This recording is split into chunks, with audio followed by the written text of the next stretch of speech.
Hey, hi, this is Amani. I'm making a video after a fairly long time, so I'm just glad that the gods have blessed me and I have great light in my room at the moment. But thank you for being here. Thank you for being one of the 5 people who watched this crap.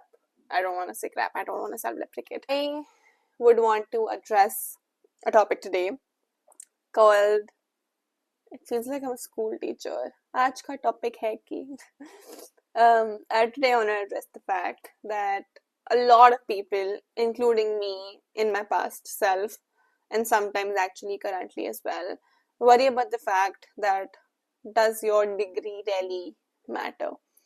And I say this because it's a very, very, very common thought. It's something that comes to everyone's head, unless they have a family business they can rely on.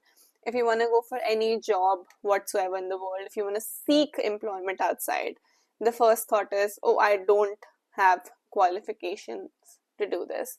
And of course, things have changed, like you can learn tools as hard skills outside and stuff. However, in a lot of traditional setups, your CV is still scrutinized. There is that bias that exists still towards degree, and I would not say that a lot of it is untrue. If I was from Delhi University, but if I were from, let's say, a tier 1 MBA college, if I were from IIM Ahmedabad, I'm sure I would have been able to unlock a lot of network. I'm sure I would have been able to learn a lot in those 2 to 3 years to kind of supercharge my career. And I don't say all of this lightly, like, I'm sure that I've also missed out on some aspects that a lot of these incredible people who had the chance to go to these great colleges because of their hard work did. So if you're someone who are studying something or who has studied something and is now looking for employment in a field that's completely unrelated, this video is for you. And this video is to tell you, long story short, it does not always matter what your degree is. Just for a little background, I started when I was 20. I was doing political science, I was learning Spanish on the side, so the only potential path that my humanities coded brain could think of was the fact that I can do international relations, so that both of my degrees, my Spanish diploma and my political science grad degree, would be of the best use. And also in parallel, I felt that the other thing I can do is pursue UPSC, try my luck to get into foreign services, so that again, both of these degrees are of some use here and there. None of that happened. I wanted to go to masters in the UK, because anything that you want to do in humanities, I think more or less requires for you to do masters. So I did kind of apply. I did get in, but then COVID hit right around the time of when my college was ending, and it did not really make sense to study in front of a laptop and then pay the same fee that you would when you would get that exposure in person. So I skipped all of that, and I felt, okay, now I have time on my hand and don't know what the fuck to do. I remember I was thinking about, okay, apart from my pol science degree, which actually I didn't sit in for classes, it was Delhi University, nobody cared about the fact that I was even there. But what all things have I done in parallel? Like, what all societies were I a part of? What all internships I have done? And would any of that accumulate to anything that a company in this world would require? So what I started to do, and the closest thing to that was actually product management. And I sat one weekend and I sent emails to 20, 30 companies just asking them for a volunteer opportunity. It's not even an internship. It's not even, oh, I want to work for you for a while, or I want you to get me converted to full time. Nothing. The only thing that I said is, I would want to volunteer and you don't need to pay me. Which in hindsight makes me feel like I'm stupid and I could have asked for more money than I got initially.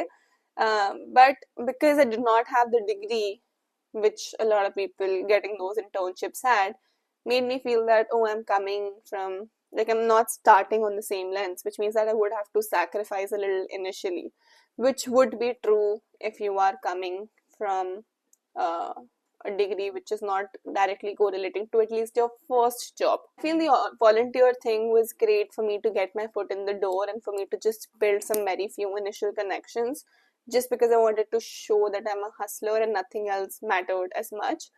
Having said that, I also felt very like I was burdened with work and there was a lot, but it was still so early on in my career that I felt like, hey, this is the way to go in life.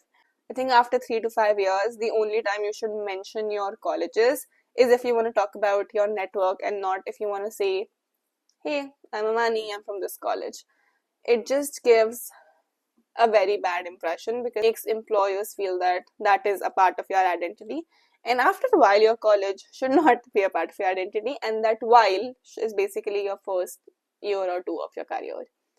On the other hand, if you are somebody who is not a part of a tier 1 college, the first easiest way to get your foot into the door is an approach that I have tried and tested, which I can suggest, is the fact that you just take internship and volunteering opportunities and not see money and not prioritize it. There are too many startups in this world. There is too much VC money in India for startups to be hiring these interns, and for that, the only qualification that you need to have is the fact that you are a hustler and you are somebody who can learn on the job and you're somebody who can make an employer's work easy. If you can do these things, which means that, hey, I can watch 10 YouTube tutorials to see how this works instead of running to my manager for everything in my initial few years, is the only way you can get your foot in the door. This advice is not valid if you want to get into one of the big fours, if you want to get into consulting right after out of college and stuff like that. I feel none of the big companies would take freshers if you're not someone that can align with, what, like they just have very structured templates, and only people who fit into those templates or those boxes are the people that they would like to hire. And it's okay if you don't fit there, because honestly, all of these big companies, I have seen so many startups pay more than the big four do. I personally would suggest anyone and everyone in this world to start their first job or the first few years of their career in a startup as compared to a big company, because the learning curve is incredibly steep. You build so many connections. It's easier to move up the ladder if that is something that you want to do in your life.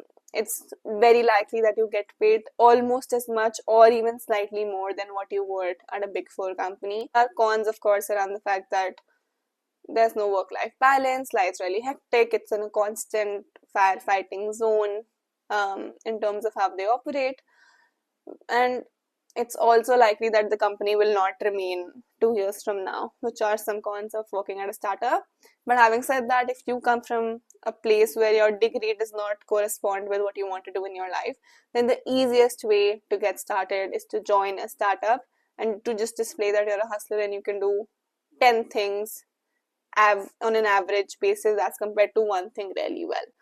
And even if you do one thing really well, it's great. Like, specialists have their own career, but being a generalist means that there's so much that you can potentially explore by being at a startup, because they need people who can do a lot of things because they have a lack of resources. How do you want to show them that you are that person? You build a bunch of side projects and you have all of that in your portfolio, so that the fact that you don't come from a special degree college or a tier 1 college is overshadowed by the projects you've done and by the things you've learned on those projects.